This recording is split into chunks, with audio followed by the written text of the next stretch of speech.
Hi guys, welcome back to another video from Motorbike Gaming, and today we're taking a look at Samson.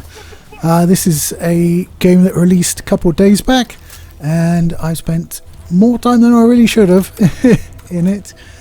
And even better, it was only £20.99 brand new on Steam. So it's definitely in the AA. And for a AA game, it is okay. So Samson is the title character. He of the luscious locks. He kind of reminds me of, I think it was Robert Redford in a movie. I can't remember which one, but he had a beard and long shaggy hair.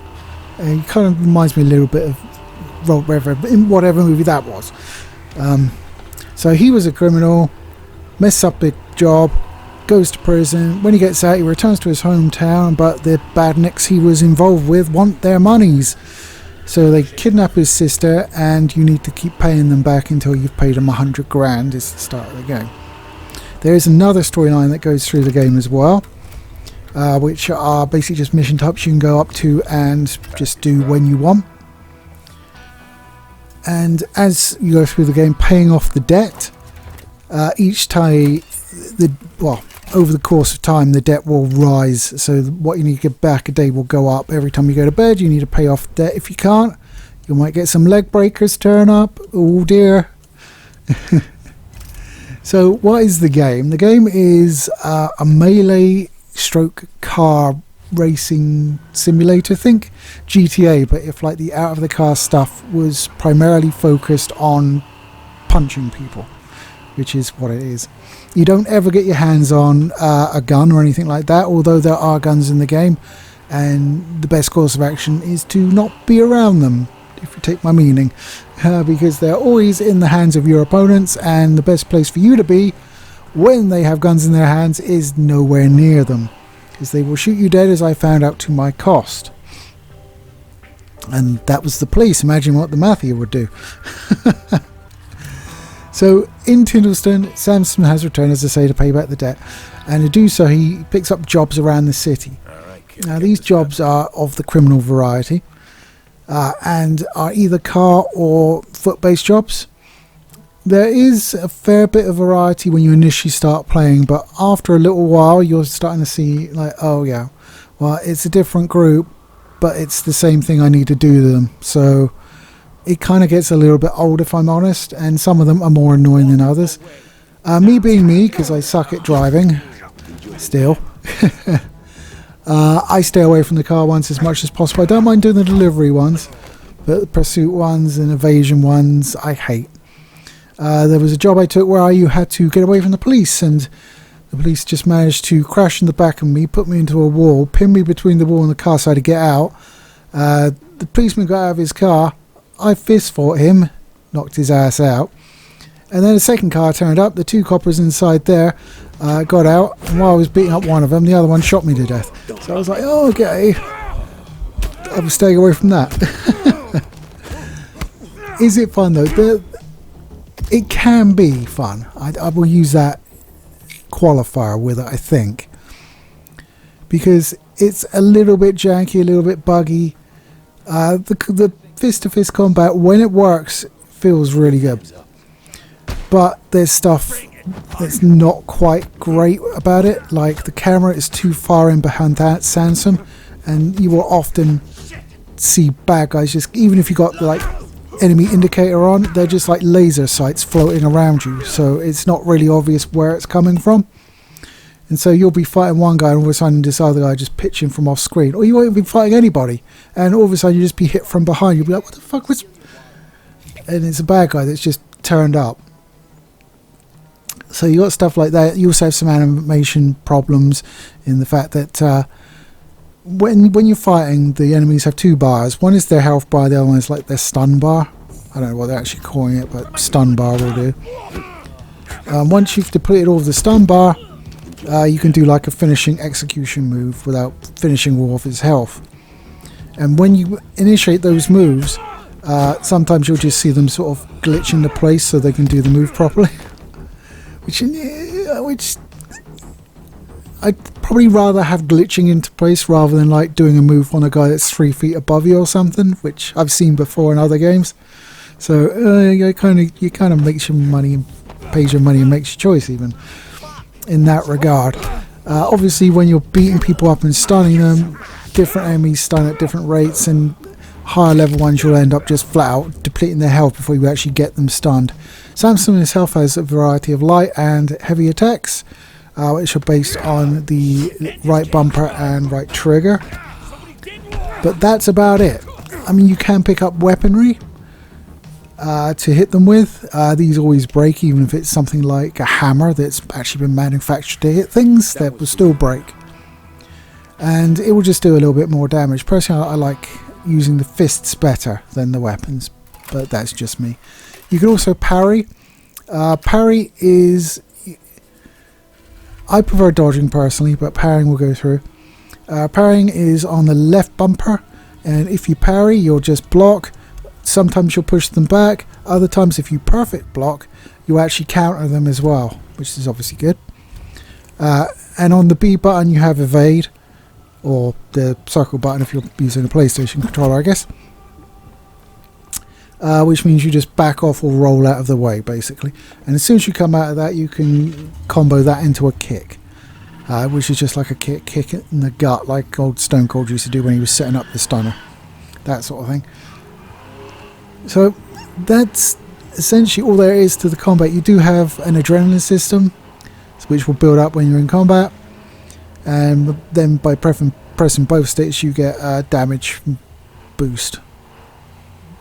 So as I said, there's not a whole bunch to it. I mean, when it works and you're hitting a guy and then rolling under a punch and then hitting another guy and, you know, just floating between bad guys, evading things and comboing and stuff like that, it feels pretty good. But that is the sort of rare exception. Most of the time it feels a little bit jank. Like when you dodge and then go to hit and you're just stood there hitting the air because you're not close enough to a bad guy. It just looks a bit woof. So it's pretty jank.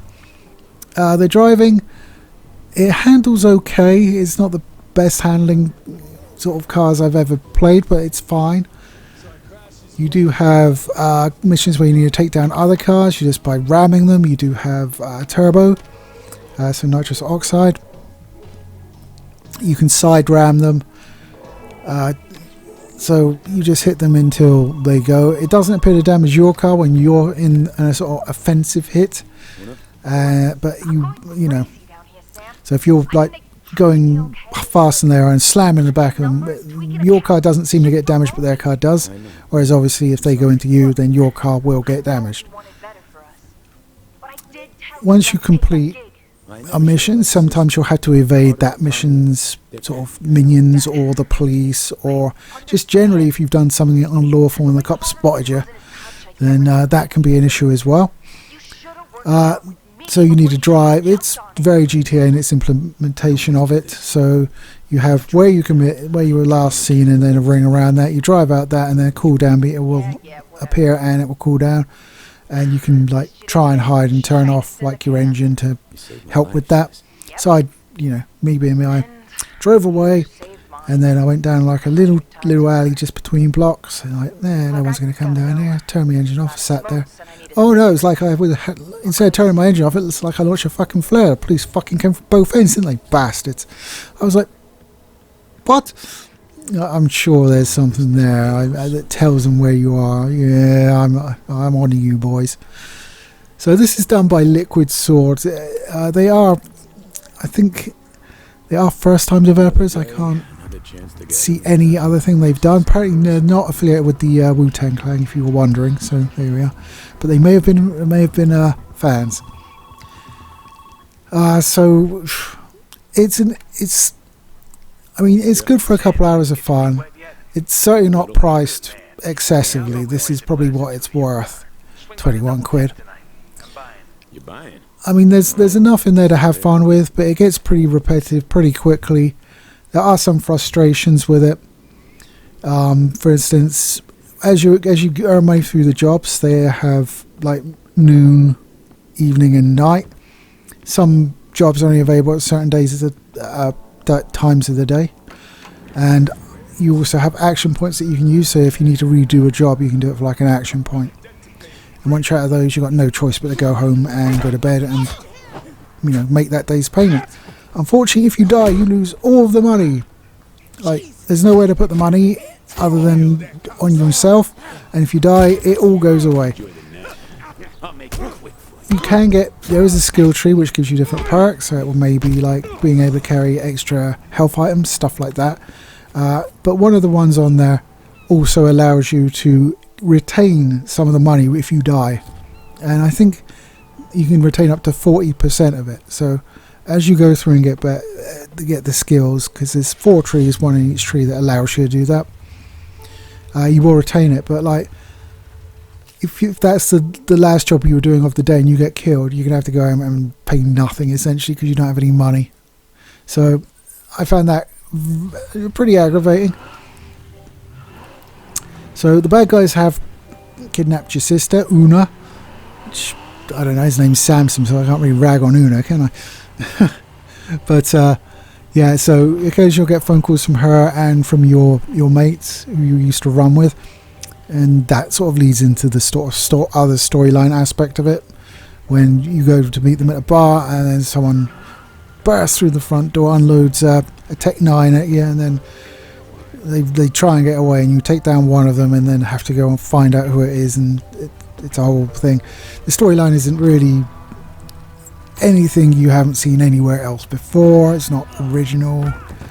The implementation of it is okay, but it's nothing that really sort of was like, man, I really got to find out who this guy is, because I met this guy like 20 seconds before he was shot, and now I'm pissed.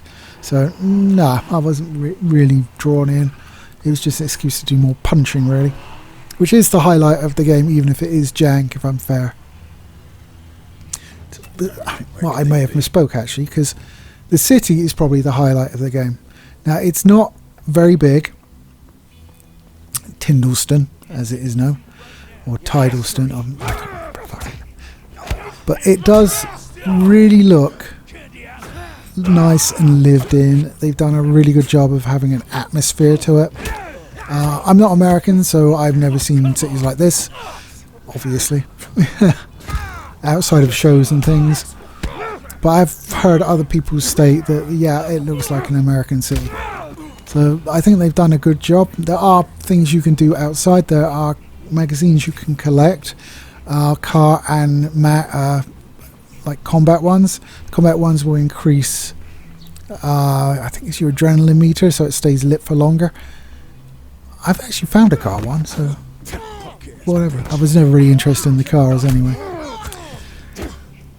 So the car you start off with in the game is the best car in the game, so don't bother trying other cars, just use that one if you can. However, it will take damage, and if you wreck the car, you're going to have to go to a garage and pay almost $1,000 to get it back, which can be a problem if you've died during the wrecking of the car, because you don't have any money. So in that case, you will need to steal a car to get around, or run. If you run, that's viable. You obviously won't be able to do in car missions, but it's a pain in the ass because it takes ages to get anywhere. But there are enough cars just around the place that are either unlocked or you can just smash the window on. Like most games, when you smash a window on a car that has an alarm, it goes off and then stops after a little while. So as long as you don't drive out in traffic, you're usually okay just to wait it out.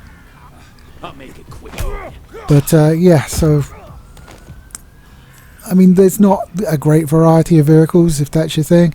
You have a car, a sports car, and like a van that you can pick up, and like several minor variants. There's no motorbikes or anything like that, which is a bummer, because I always prefer the motorbike on games like this. So it is very much a mishmash of like a lot of different games. I've heard Sleeping Dogs, but Sleeping Dogs is miles better than this.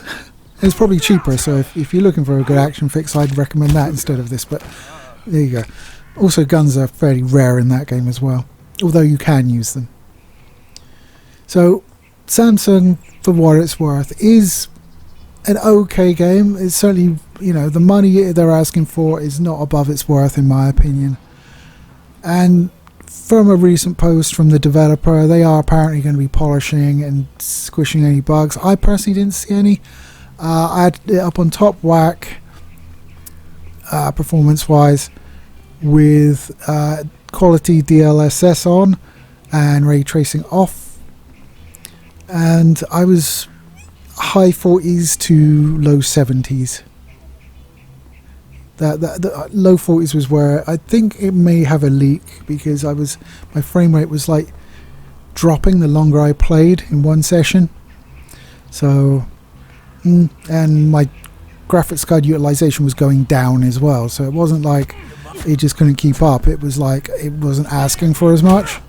So, so that may be a bug. But yeah, it was reasonably playable. We had a few dips, as I said, but most of the time it was 60 or above and perfectly fine. I never had any problems with stuttering or crashing, so that's a good thing. It's stable and it runs okay on my rig. Your experience may vary. I've read things where people were having difficulty exceeding 15 frames per second on the hardware that isn't even as impressive as mine, but there you go. So bear in mind, if you're running like a 10 series or lower, then you might have problems, even though I think the minimum... Should I have a look at the minimum spec? Would that be interesting? If I could remember where it is. Oh, here we go. Minimum spec... Yeah, minimum spec is a 1070 8 gig. So there you go, you could be running a 1070 on it. But apparently you're not in for a good performance if it does. It's not a big game, 15 gigs I think unpacked. So, you know, it was considerate enough not to take up all of my hard disk, all of my bank account, and my time as well. And there have been a few games I played recently that have done similar things to that. So, yes, I'm still playing Star Citizen if you're curious. Which did crash on me, unsurprisingly. Just after I thought, well, we'll just finish this salvage sweep and I'll get back and drop it off, and then, you know, I'll go to bed. Yep, okay, I should really go to bed now, but I haven't quite finished yet. Okay, back to the station we go. Comes the dock, crash. I was like, you motherfucker! I was not happy, put it that way. I probably stayed up later to finish that, and it just crashed me, you bastard. Anyway, that's enough of that. So Samson, just go in with your eyes open and aware that you're not going to be seeing sort of a AAA mega game or anything. It is very much in line with its price. But I mean, you want to spend a couple hours just beating people up and driving around? There's worse ways to do it. So, cautious recommendation, I'd say. It's certainly, you know, once I finish the storyline, there's no real reason to come back to it. Not for me. I'm not going to trophy hunt or anything. It's not a game where, like, knocking over all of the billboards in the city or anything like that really holds enough interest for me to come back and do it again. So I'm probably one and done on it. But, you know, for 20 quid, I've been one and done games that have cost me 80. So yay, 20 is a quarter of that. So I'm more than happy. Anyway guys, that's it for this week. Take it easy and I'll catch you next time.